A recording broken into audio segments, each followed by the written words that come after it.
forgot to mention that I might have some pauses that might feel weird, but just to give like room for editing for me. Okay. And then I'm gonna try to not interrupt as you talk, but I want it to feel like a conversation. That's the hard part for me, where I'm like, right, no, yeah, like as you're going, and I'm like, I can't do that.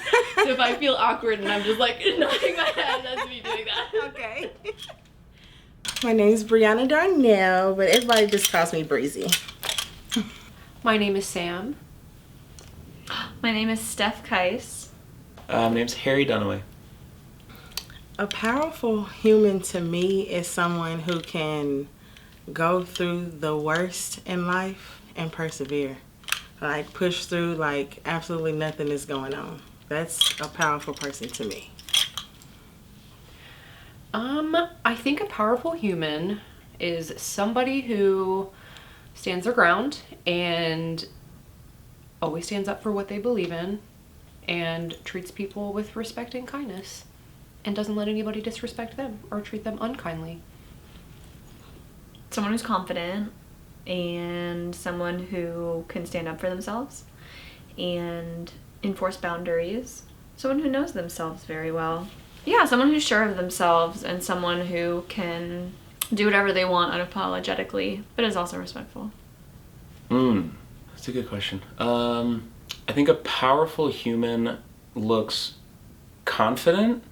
Yeah, I think confidence is the first thing that comes to mind. I think it makes a big difference for me talking to someone and recognizing that they are confident and assured, like steady, like someone who is really stable and really grounded. Obviously, like if I see someone that looks conventionally powerful and looks, big and imposing and stuff, then that looks that way. But if I talk to them, that can go away. And so I might see someone that doesn't look conventionally powerful, but by talking to them I might see that they are, and that to me hits a little bit harder. That makes more of a difference to me, I think. So It's so cliche to say, but my mom and my dad, they've been through a lot. My mom was on dialysis and had kidney failure, and she did her own dialysis at home and literally got through it like it was nothing. Never seen her cry, never heard her complain, and she's just always put her family first and taking good care of her family. Still, even though she's going through her own stuff, so I admire that about her. And my dad can make a friend out of anyone, and I really love that about him. He's so funny and so outgoing and hardworking, and so he just inspires me to be like him. I would have to say my papa, who passed away in 2023, because he was genuinely one of the most beautiful, selfless, kind souls that I have ever had the chance of meeting. And when he passed away, I made a promise to myself that I would try my best to live my life like he did, and that's just with love and humor and kindness. So I think about him all the time. Who inspires me? The people around me, my best friends, and really all of my friends. I feel like I find inspiration in people daily. As you know, we work with a lot of people and meet new people all the time, every single day, all day. So I find inspiration in every day, I think, from someone, at least one person a day. A lot of artists, as a musician, I take inspiration from everyone that I listen to, everyone that I've played music with and written music with. Outside of music, my friends, I think. Like people that I work with and people that I spend a lot of my time with. Yeah, the people that I interact with the most regularly, that's I think where I look to for inspiration in like my own life and like kind of how I carry myself, but then also that kind of bleeds over into art and music and other things. Yeah, community. Yeah. I love the fact that even if I'm going through some things, I can always laugh. I always find it in my day to laugh or make someone else laugh. Or even if I'm going through some things, I will uplift the next person, and I love that. This may seem a little superficial, but honestly, my skincare, because I think self-care is self-love, and just putting effort in, you know, building a good outfit, or, you know, just giving a shred of a shit to like make myself look and feel good before I walk out the door. Even if I just don't feel good on the inside, if I have a cute outfit on and my makeup is done and my hair is done, I feel a little better and I love myself a little bit more. I don't. I'm working on it. That's something I want to do better in 2025. But yeah, I'm not there yet. Oh, great question. I guess I appreciate about myself, I'm really intentional about appreciating little things and enjoying things that maybe would get overlooked and wouldn't get fully appreciated, maybe would get taken for granted. I work really hard to stay mindful of that, and that there's a lot of things just in like everyday life that are kind of magical and kind of they're easy to ignore, they're easy to take for granted and to just kind of go about your life with them. But if you stop to think about them and appreciate them, you can really find a lot of beauty and meaning in that kind of stuff. I do. Like, I genuinely care about other people's feelings, and I do believe in bad karma, and I know how it feels to be mistreated, so I don't like to do people like that, you know? I do think I'm a good person. I mean, I'm not gonna sit here and be all cliche and be like, nobody's perfect, but yeah, I think that I'm kind, and I think that I have a lot of love in my heart to give, and I try to give it out as much as possible. And I genuinely want to see people be happy and succeed. So I do think I'm a good person. That's a loaded question. I feel very specifically about this. So I think so. I guess would consider myself a person who lives life authentically, and I try not to lie ever. I try to be good to those who are close to me. But also I feel sometimes as if maybe I'm not a good person and I'm just pretending to be a good person, but I can't really tell the difference. But that's maybe like paranoia or something. I don't know if that's a mental illness. But that being said, I'm not entirely sure. I think so, but I could be lying, but not on purpose. Yeah. Yeah, I think I do. That's the whole thing. You know, that's the whole, like, that's life to me, is like just being good to other people. That's the whole point. Oh, Lord.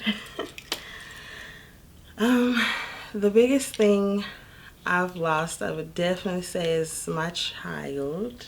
I got pregnant when I was 19, was in an abusive relationship, and lost the child at the hands of him, and that's definitely been the biggest loss. It's been 10 years now, and over 10 years, and I still have my days, you know, because I'd be a great mom, and I still haven't had the chance to be a mom, so I think about that a lot.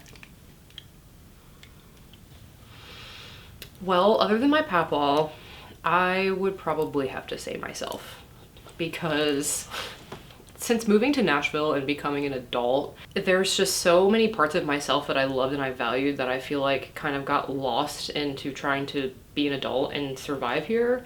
Yeah, just, you know, a lot of my creativity, I feel like, and it's not like completely lost, you know, but there's things, I'm just disconnected from it in a way, and I just feel like there are some parts of myself that are still in there somewhere, but they're just harder to get in touch with sometimes. So yeah, I don't know, maybe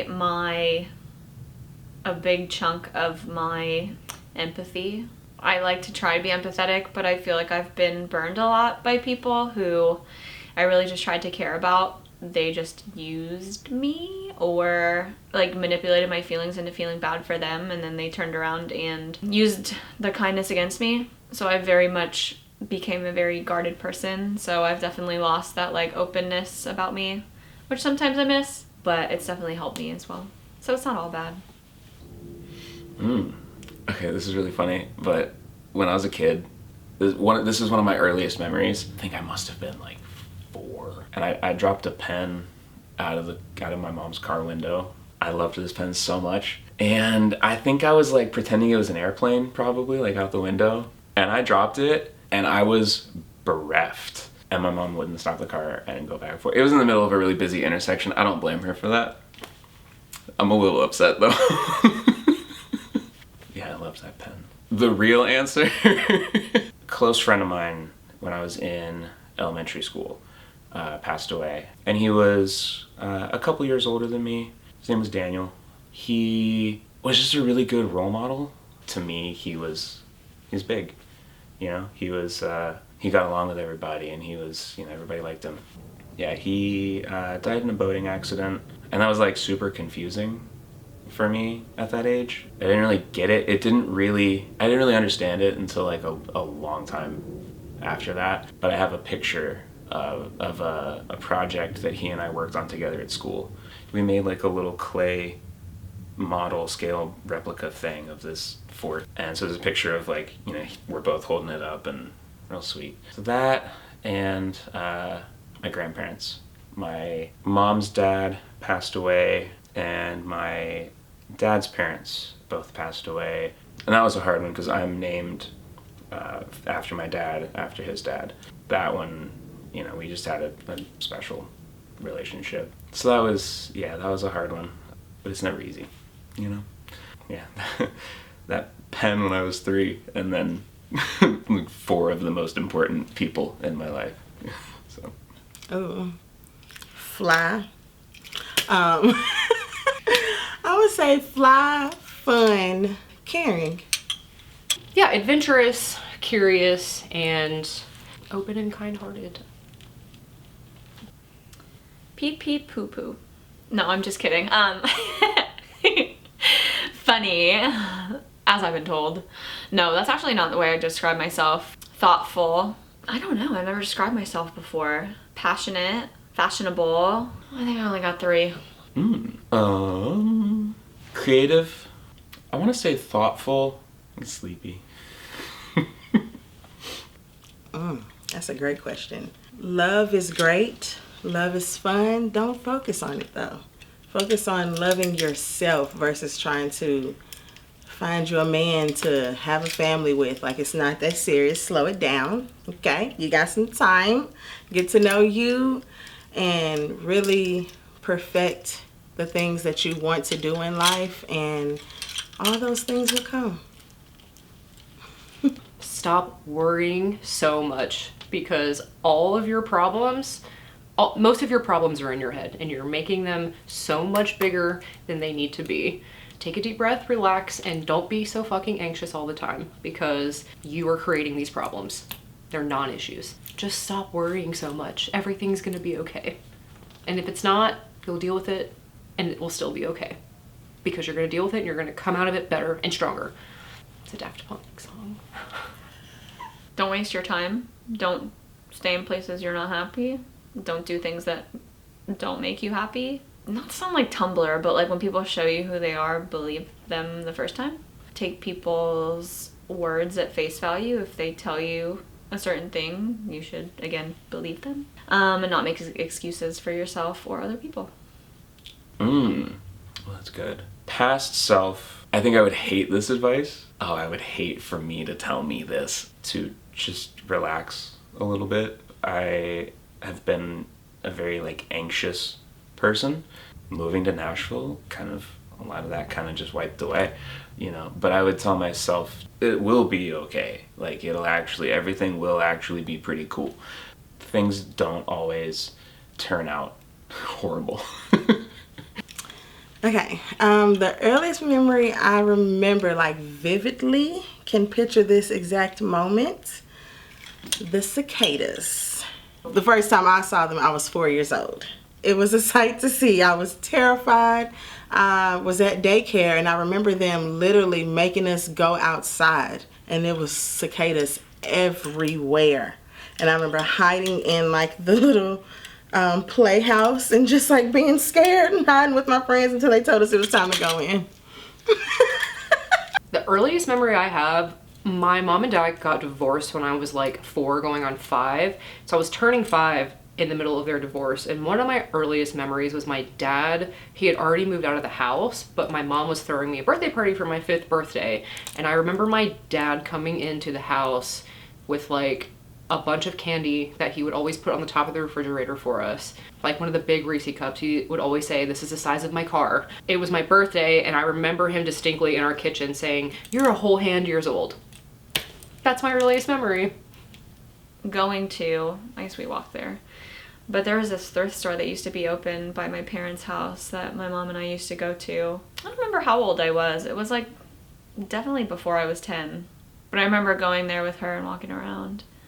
I don't remember why we used to do that. I don't even remember buying anything, but I remember going to the thrift store with my mom when I was a wee child.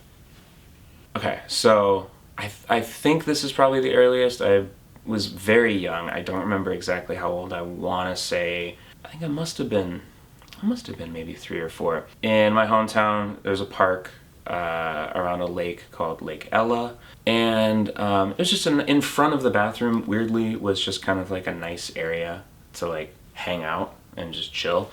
And I was there with my mom. When I was very young, I liked to just make up stories. I would just get going, just get rolling with some imaginary whatever. I was at the park with my mom and we were hanging out. It was just a nice little Saturday afternoon type thing. And I'm deep in a story. Couldn't tell you what the story was. But I am world building. All of a sudden I was like in like so much pain. And I realized that I had been standing in an ant pile for like way too long. I was covered, like head to toe in, I don't know if there were fire ants. I think if there were fire ants, I probably would have died. I think that probably would have killed me. But they were not kind ants. And it was like that. And then they, immediate, like, yeah, so that was really bad. So I started screaming. My mom scooped me up, ran into the bathroom, everything off, wiping me down, trying to like hose me down from the sink, and like, just covered. Ooh. Don't laugh at me. But the fact that I don't have no booty, I really want a booty. My body, and I would also say my anxiety, because it is ever present and running rampant through my life every single day, and it prevents me from sometimes doing and saying the things that I want to or need to be said. So my body, inside and out. Oh God, everything. I'm very insecure about a lot of things. My personality, the way that I look to other people, everything I've ever done or said, and that's it. That's weird. I think probably my musical talent or abilities or what have you, that I'm not actually as good as I think I am, or that I'm not actually as creative or clever as I think I am with it. It's my biggest insecurity, but it's also, I just know that it's there, and I just sort of acknowledge it and carry on. Oh, my biggest dream is to become a costume designer and eventually get invited to the Met Gala and stroll through the Met Gala alongside Tiana Taylor and Briana, because T, Ree, and Bree. It makes sense. My biggest dream is I just want to live a happy, comfortable life and do the things that I want to do. You know, after I graduated college, Robbie and I went on this beautiful cross-country trip where we like got to the back of a van and we traveled coast to coast. We were on the road for 2 months, and I remember telling myself, I'm like, this is not the first time I'm gonna do this. Like, or this is not the last time I'm gonna do this. Like this is just a taste. This is a little appetizer. So I want to be able to just have the financial and mental stability to be able to just travel around the country and get over my fear of flying enough to go to Europe and other places in the world. And, you know, I just want to be happy, I want to be healthy, and I want all the people who I love, all my friends and family, to also be happy and healthy. And yeah, that's all I want. Ooh, I was just talking about this to Joshua earlier. I went to school for art history, so my silly little dream is to be a curator at a museum or work in education. Because I know a lot of the country is trying to like wipe the arts and their funding from school, so I'd love to work with high school kids, middle school kids, and teach them about art in a museum setting. Because that's what made me want to pursue art history. So yeah, that's like my dream job. I think really what it comes down to for me, the dream is to be stable and secure and be, you know, financially stable and be able to live creatively, whether that means playing on huge stages or just working with a ton of different artists and always being in the studio, and whether it means recognition or not. You know, I don't really want or need the fame of it. I don't care if everyone knows my name or if I'm on the award shows, really. I just want to be able to play music forever. Ooh, that right there, I would definitely say just holding on to a lot of pain. Been through some things and just kind of dwelling in that. Sometimes I get in my head a lot. It's really holding me back from like putting my all into what it is I know I can do. My insecurities and my lack of confidence in things, I don't know, it just goes back to myself. There's just things that I need to let go of mentally and emotionally before I could do the things that I want to do. Probably also the what ifs, being such like a pros and cons person, like a list person. You know, what are the negative things that could happen if I do something instead of, again, you know, just doing it. But yeah, I think that's it. Fear of taking risks and falling on my face. I think creatively I do think I have a tendency to get sort of stuck in things that I feel like I'm good at. So I think I kind of fall into not feeling the need to progress, to try something new on the chance that it works because of the chance that it doesn't work and that it's a failure and that I then have that as part of me. I think failure. I think fear of failure and fear of falling on my face where everyone can see it happen. How are you really doing? That's a good one, because I feel like a lot of times all the people that are always like, you know, always fun and funny and cracking jokes, like it's always some other stuff going on. So just check on those people, you know. I guess just more questions like these. Bigger, deeper, more connection with other humans. Like, I just crave connection, you know, so just any old question. Honestly, I'm an open book. Nothing to hide. Nothing. I don't like being asked questions by people. I mean, I love to yap about stuff. So, I really like my family, and I really like talking about my family. I know it's not like, I would never expect someone to like come up to me on the street and be like, hey, so tell me about your great-great-great-grandparents, you know? But like, in whatever scenario it would make sense for that, I want to talk about that all day long. So. Be nice. Tell somebody they look good today. Tell somebody you love them. Give somebody a hug.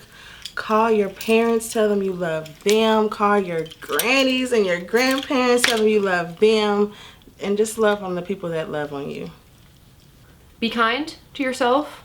Be kind to the world. And fucking rock and roll, dude. Oh no. Hi, I guess.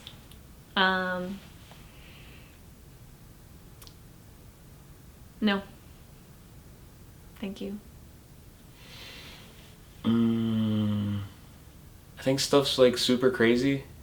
The world's like, there's a lot of like really insane stuff going on, but like, this is corny, but like, it's so, especially with everything happening in the world all the time, it's just like super important to be like nice to people. People being kind to other people, just like being kind to people is, I think, so incredibly important in everything, in every corner of the world, everything that everyone does all the time, everywhere, for any reason. If you start it with being kind, it will only be better, period. Like, it will only be better. Yeah.